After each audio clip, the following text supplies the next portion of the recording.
wa Yesu. Uhuru wa Yesu. I just want to talk about the cost of serving God. Kuna gharama katika maisha ya kutumikia Mungu. And especially when we are talking about times and periods when life is beating us hard, there is always a cost to pay.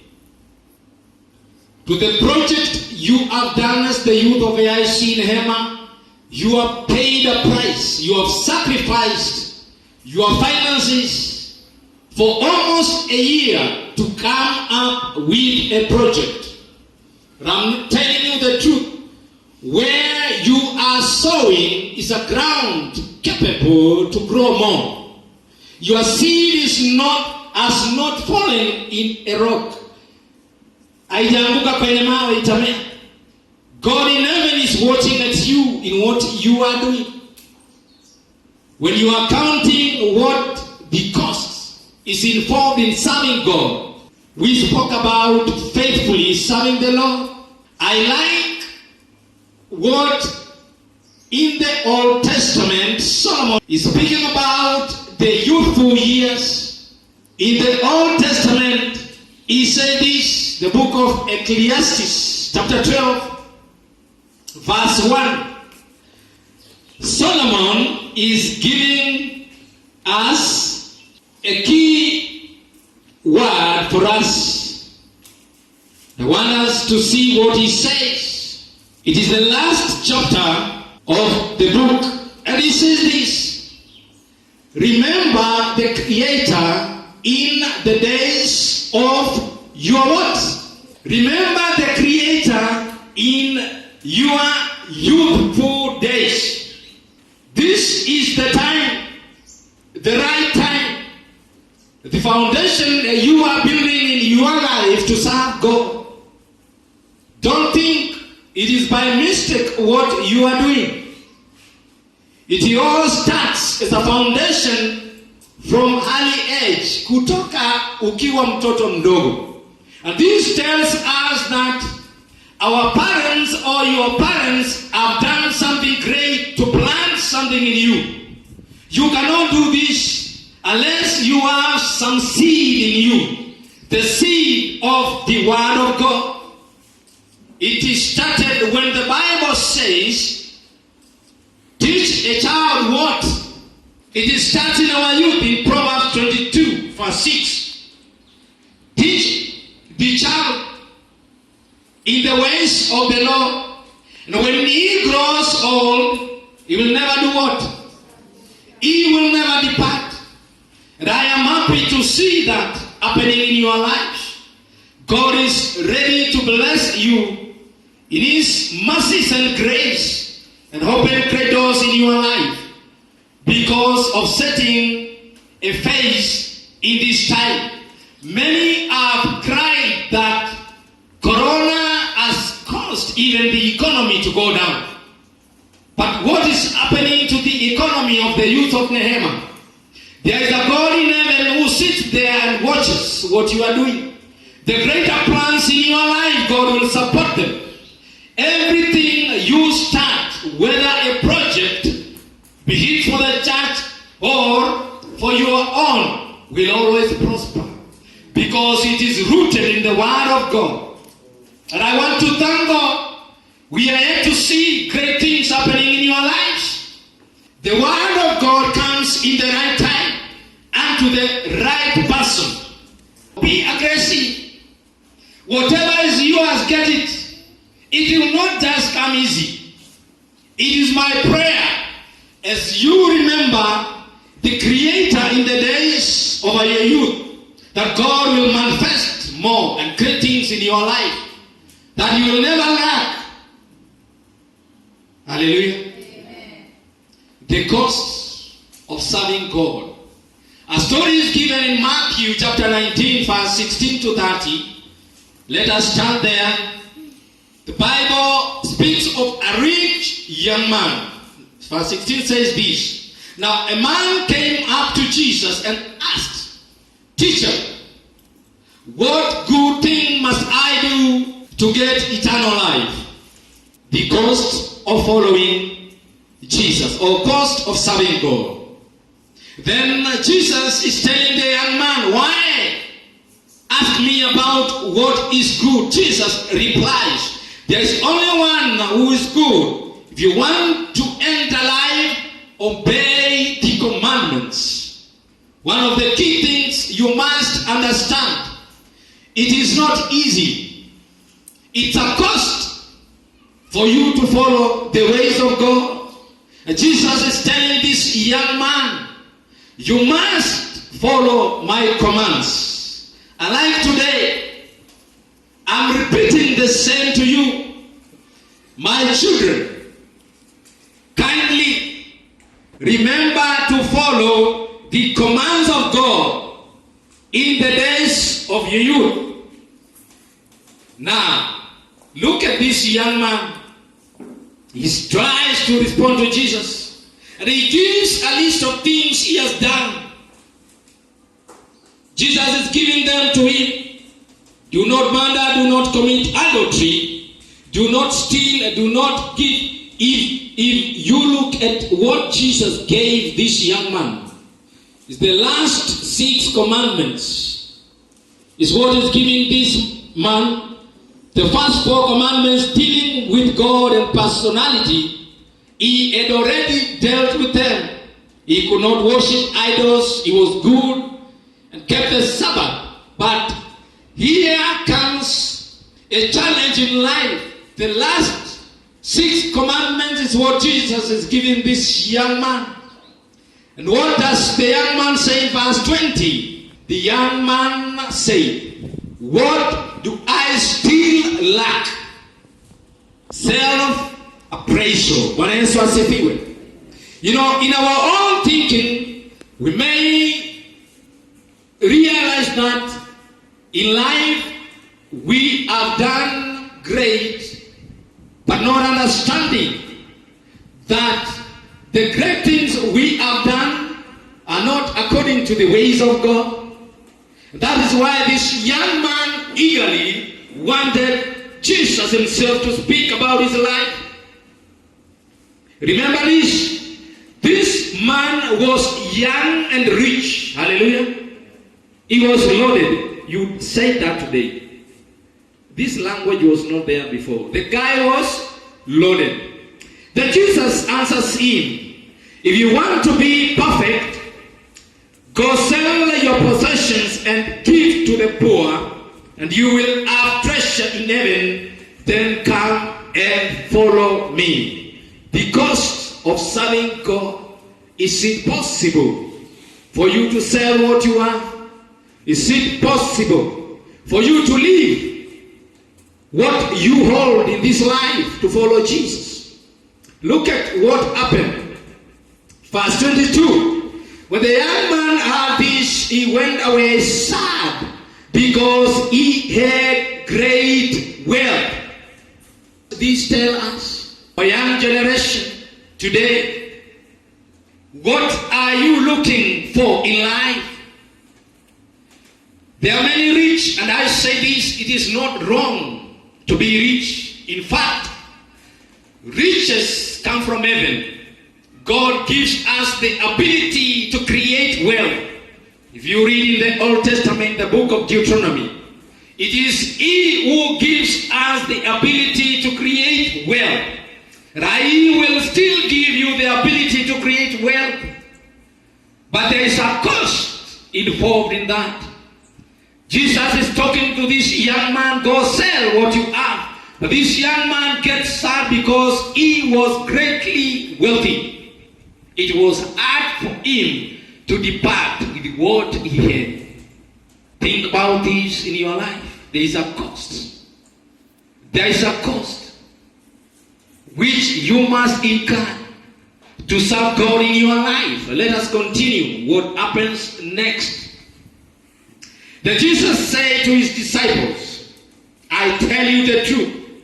It is hard for a rich man to enter the kingdom of heaven. Again I tell you, it is easier for a camel to enter through the eye of the needle than for a rich man to enter the kingdom of God. Then the disciples heard this. They were greatly astonished and asked, who can be saved?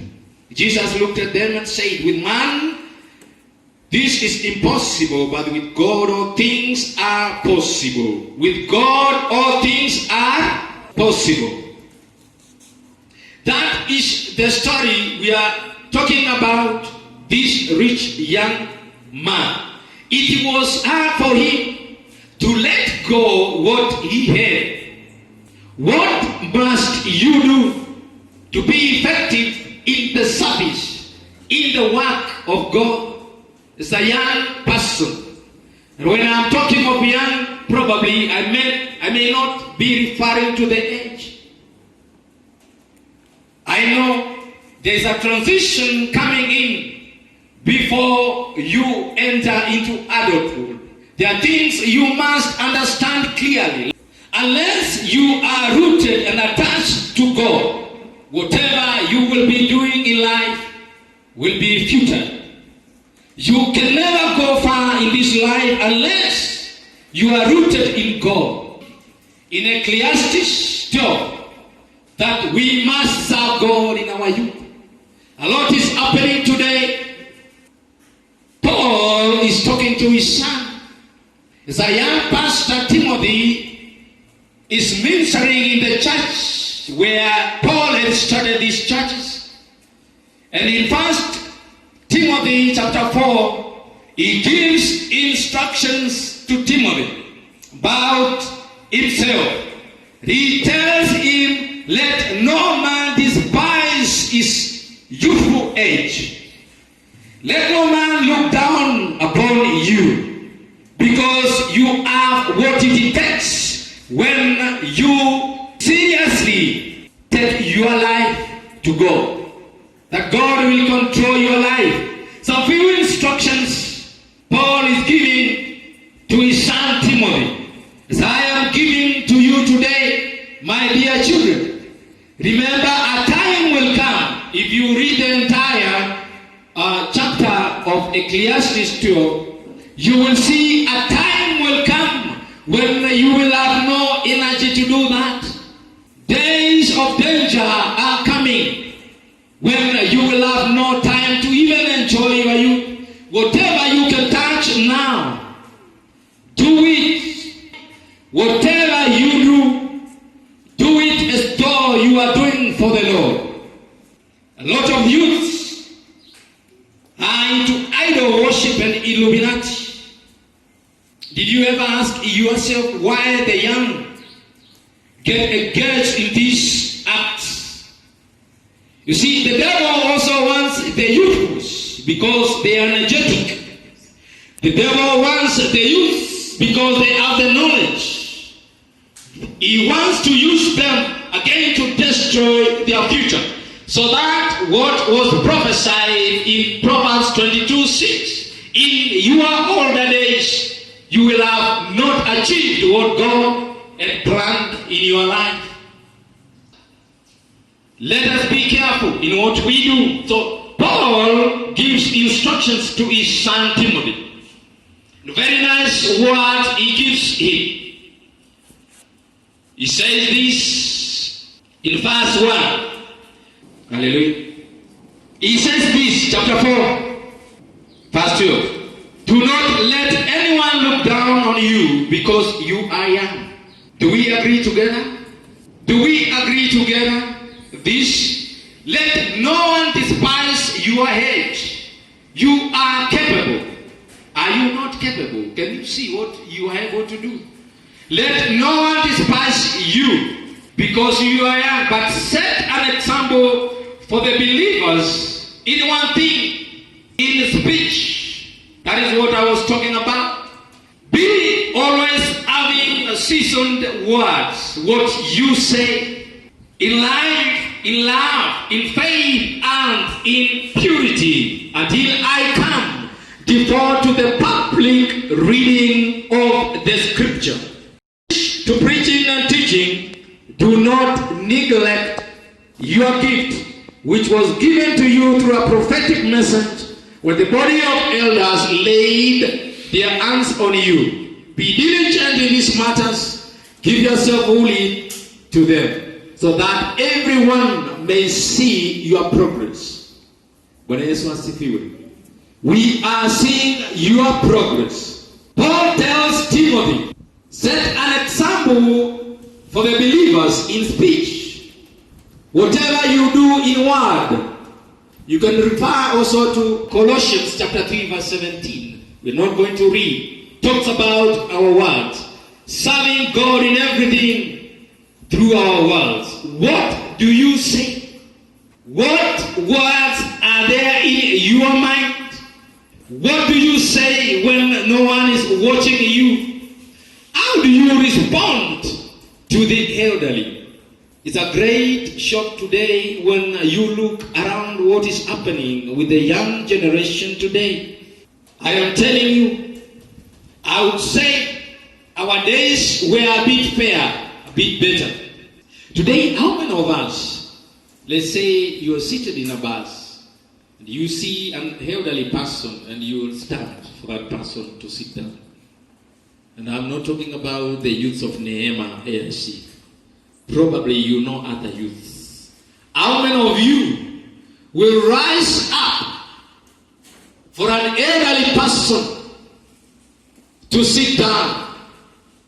Teach a child the right ways, and when they grow, they will never what?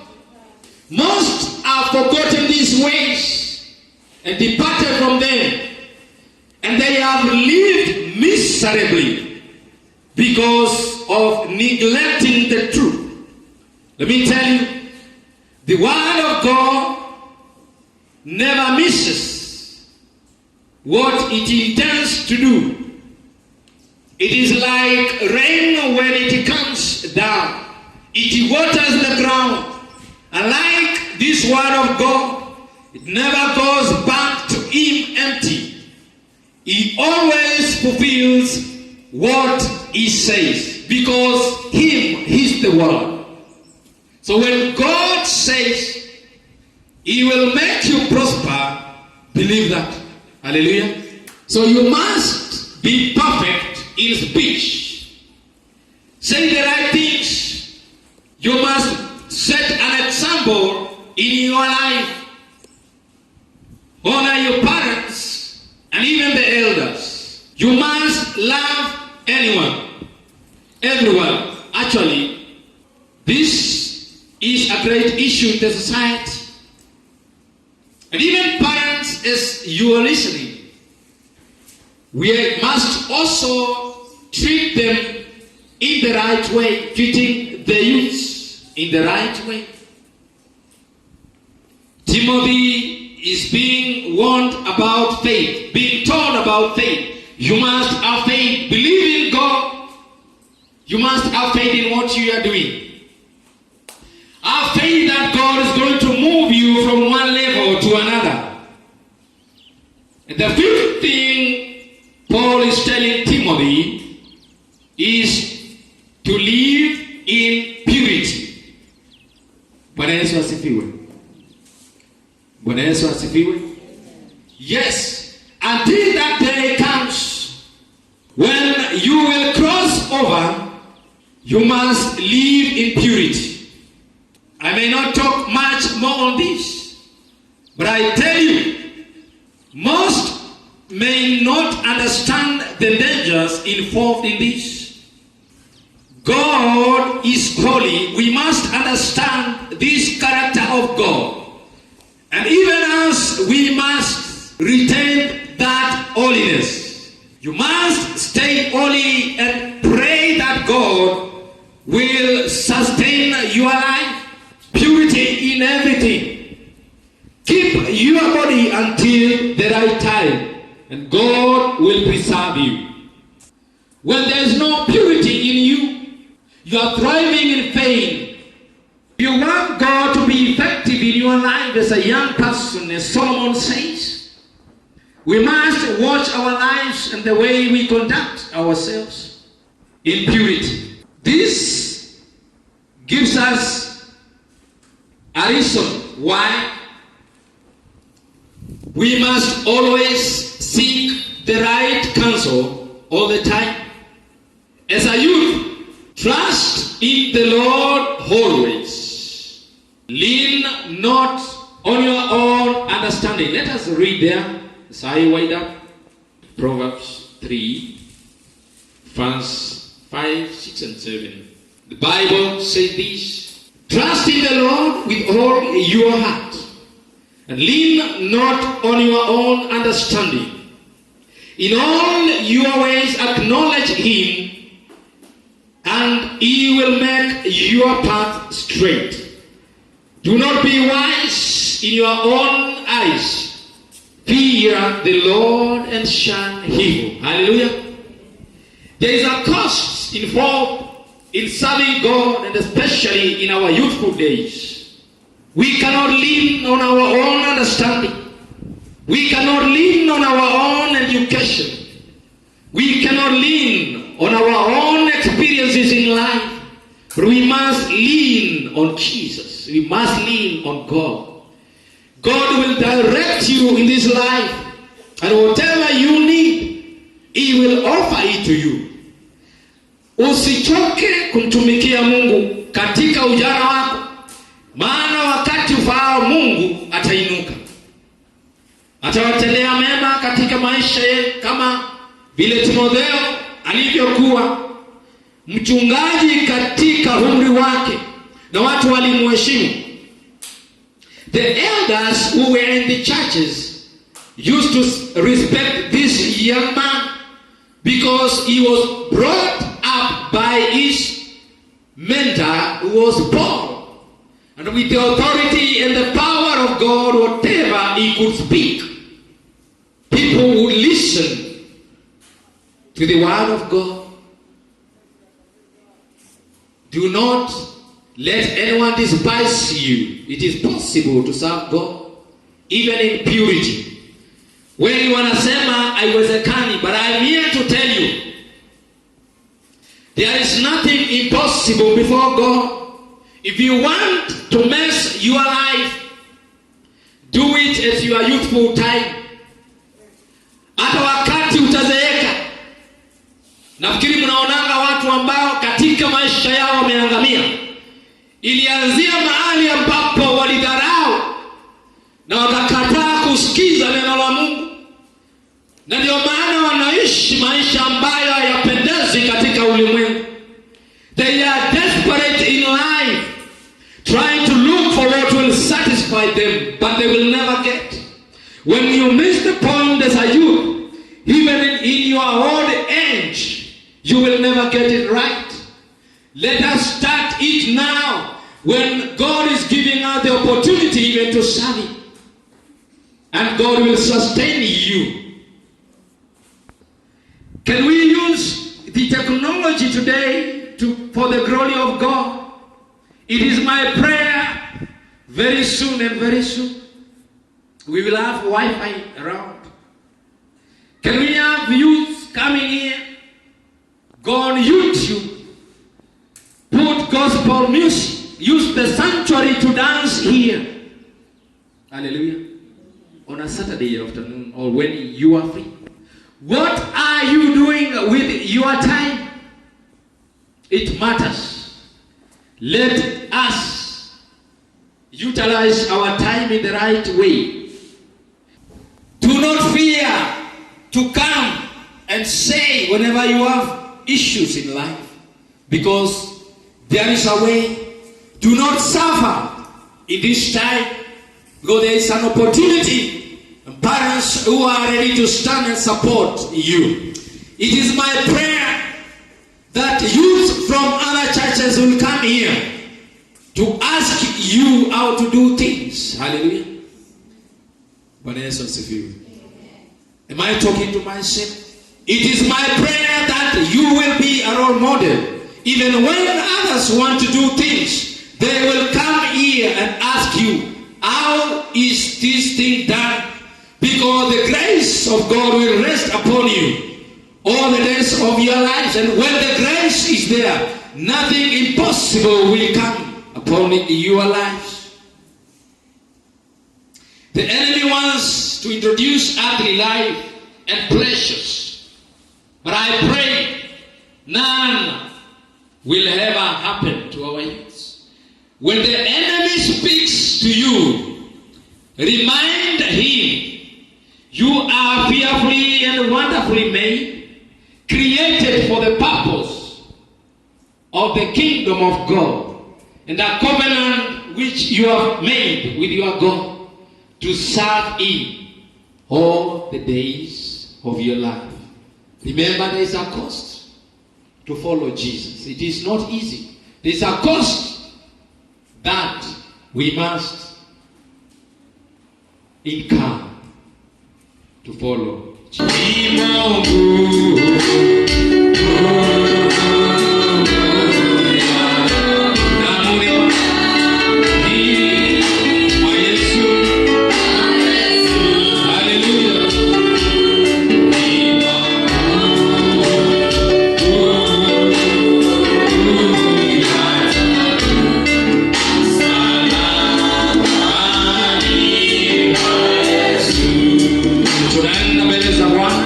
Tumwambie Bwana yeye anaweza, maana kuna nguvu, kuna ukombozi katika damu ya mwanao Yesu Kristo. Kwa yote ambayo tunaona ni changamoto, Mwenyezi Mungu anaweza. Ikiwa unahitaji kumrudia Mungu na kumwambia sasa nitaweza kumtumikia katika maisha yangu, nyosha mkono wako tukaombe pamoja. Maana yeye anaweza, yeye ni kimbilio katika maisha yetu. Yeye ni Mungu ambaye anaweza. There is power. Kuna nguvu katika hili jina la Yesu Kristo. Kuna nguvu la kuvunja ngome zote. Kuna nguvu za kuvunja magonjwa. Kuna nguvu za kuvunja chote ambacho ni kikwazo katika maisha. We thank you, Father. We bless you, for there is power in the blood of thy Lamb. Let us pray together. Father, we thank you because of your word. You have spoken to us even as we need to dedicate our lives to you. God, we are in your presence, oh Father, to say there is no one like you, Jehovah. We commit our lives to you, Father, and above all, even to our youth, Jehovah God. They have shown God an example in their lives, even in serving you. They have committed and denied themselves a lot, oh Father, that they can achieve what they have planned, oh Father. I pray, Father, that Lord, you may increase them, O Jehovah God. Give them the right wisdom and knowledge, O Father, to understand that you are Almighty everlasting King, to dwell in your word all the days of their lives, O Father. I pray and cover them with the blood of Jesus, mighty everlasting King. Whatever they desire in their lives, that they will come to pass. Naomba ni kwa ajili ya wazazi ambao wamewalia kwa njia za kiungu. Baba, ukazidi na kuwainua kwa lote ambalo wanahitaji kwako, Jehova, ukatende mema. Ni asante kwa wachungaji katika kanisa hili. Baba, wachoki ni kwa ajili ya kuombea Baba. Ni kwa wazee na viongozi wote Baba, ili ukawape mwongozo mwema katika nyumba yako. Ninaomba ni kwa ajili ya Sunday school Baba. Ninajua hakika wakati utafika na tutajiunga na wao. We want to pray because we know there is no power that can rise against your will, O Jehovah King. Father, even during these trying moments, we know that you are Ebenezer in our lives. Whatever the enemy tries to put across in our lives is defeated in Jesus' name. Because we shall rise up more than conquerors. We thank you, Lord, because of everything. Remember our nation, Father, and the leaders. Pray for the church and the leaders of the churches, oh Father. The servants of the gospel, Jehovah God. Give them wisdom that they will stand to pray and intercede, that we will see greatness in this land. We thank you and we honor you for your word. May you watch over us even when we walk out of this sanctuary. For the entire of this week, be with us. Guide us, Lord. We love you, mighty everlasting King, because you are our God. We pray all these in Jesus' name. Amen.